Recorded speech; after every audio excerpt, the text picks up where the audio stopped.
Yeah, hello again. It's me. Boy, stuff just keeps flowing through, stuff you forgot. Well, apparently over the years I gave copies of my file to people, and I can get it back. Uh, Anyways, I'm sure that'll piss the thieves off. Merriman and his assistant Pat. I got Pat's card over here somewhere. Waste of skin.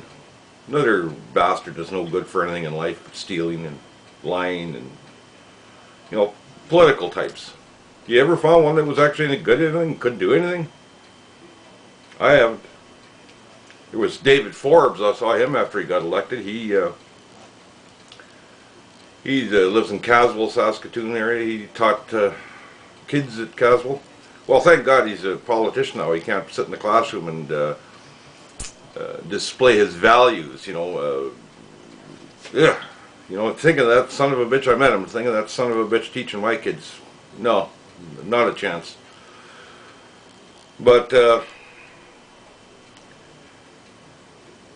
I met him right after.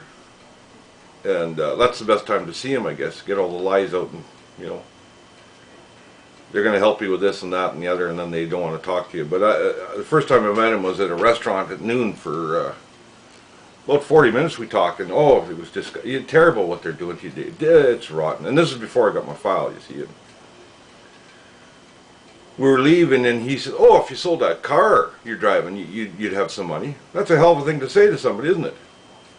But I don't think the owner of the car that I borrowed a car.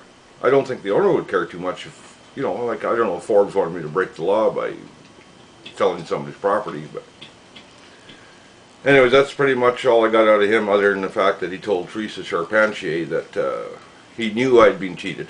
He knew it, and it was pretty bad, but he was told to stay out of it.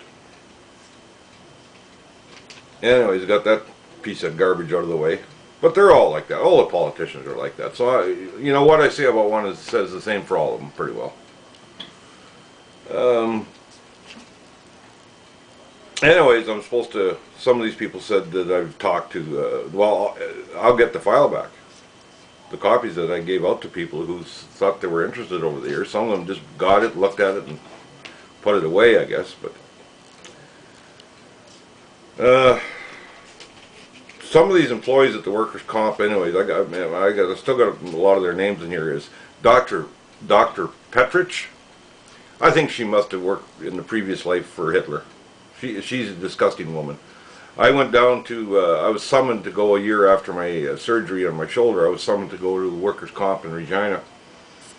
And down in the bowels of their building, when they had the smaller concrete 3-story building, before they got into the tower. Now apparently, there's 2 towers in Regina, and I wanted to know which one they're in. Anyways, very secure building, by the way. Funny that they need security up to Yin Yang, but anyway, Dr. Petrich was supposed to do a PFI on me. Well, I'll tell you, I was in her office for like 5 minutes, and 3 of that maybe she spent on me. She told me to go stand against at the other side of the room, maybe 10, 12 feet away from her. And she lifted her arm and had a clipboard. And she looked down at the clipboard and she'd do that.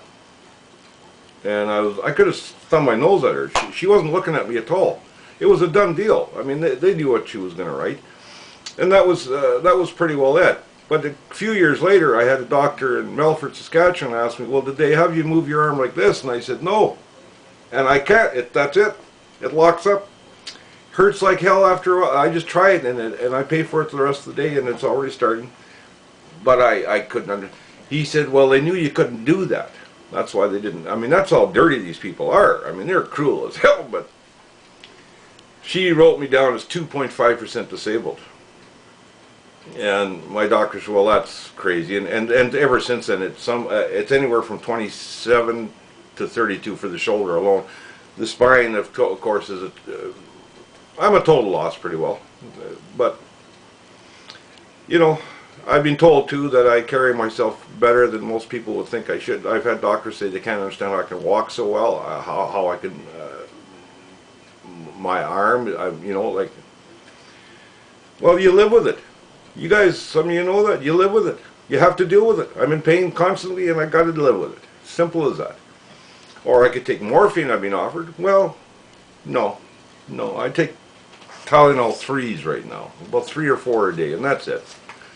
And the real bad days, I just stay here and hope nobody's around, and you know, I could bang my head into the wall if the pain gets so bad sometimes. I got to feel the pain somewhere else. I got a broken tooth right now that, big deal, fucking toothache. Workers' comp gets a sore, broken fingernail and they're running to the doctor and they get time off for it. You know, I've heard of that. Broke a fingernail and she couldn't type anymore, this one worker. So they gave her some time off with pay so that the fingernail would grow back and she could... You hear that stuff. You don't know how true it is. Maybe it's... Knowing what I know about those people now, I tend to believe it. But Dr. Petrick is... I could have been talking to the fucking janitor for all I know. I mean, this is disgusting. A doctor with this... And then she had the gall to ask the workers' comp if they would accept the 3-week injury or the 5-week injury. Now remember, this is in 1990 and I was injured in 76.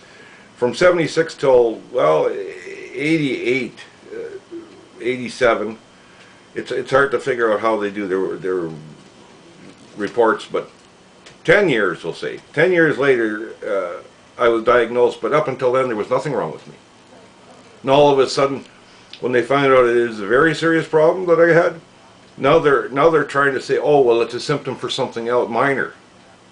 And a doctor is asking a layman if this is acceptable. Well, of course they accepted the 3-week injury. I kind of thought maybe the College of Physicians and Surgeons would have something to say about that, but the compensation board is hands off, according to Karen Shaw of the compensation or the College of Physicians and Surgeons. Hitler did much the same thing. Doctors who did complain were, you know, just not heard from. Anyways, there's an Andrei Gelinas. He's got that fatigue syndrome back in 1990. I was in Regina for this meeting, and I'm reading in the Sunday edition of their paper down there, Leader Poster Saturday edition, Andrei Gelinas, but how he's 25% or 75% disabled from his illness, but he's still working. You know, he's a good role model. He's still working. But the symptoms are, you say things you shouldn't be saying to people. Maybe like Tourette's or something like that, but you say things you shouldn't say, and then you have a bad memory, don't remember to say. Well, who better to work for you if you're workers' comp than somebody like that?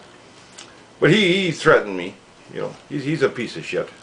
Andrei Gelinas, garbage, absolute garbage. Hope he's feeling much better now. Then there's Lori Backert. She was my caseworker. I think I might have mentioned her before, but I got my file, and I couldn't believe all the lies she was saying to me over the years. They were going to compensate me for those back pay 10 years, but they had to see what the surgery report said. Like the surgeon, doctor did the surgery he was supposed to tell, and he told me, he said, well, you couldn't work with that. How do you work with something like that without being diagnosed? And then in the report, she says she never said that. Well, why did she say she never said that? If she, you know. Anyways, then there's Stan Abramowitz. I heard he got fired. I heard he had a couple of heart attacks. Tough shit. When's the funeral? I'd like to come. He told me I was in for a windfall if I ever found out what was wrong with me. And then a couple of years later, you know, a year and a half later, I found out what was wrong. And he told me all about the incompetence at the workers' comp, and they were going to compensate me, and well, whatever. Then of course Brock Taylor, Besborough Hotel Media, they had a deal set up there once, and one of the women, I said, pamphlets at one of the tables, and I said, how would you like to get injured and have to deal with Brock Taylor? And she looked around, she says, no bloody way, she said. Anyways, bullets are flying.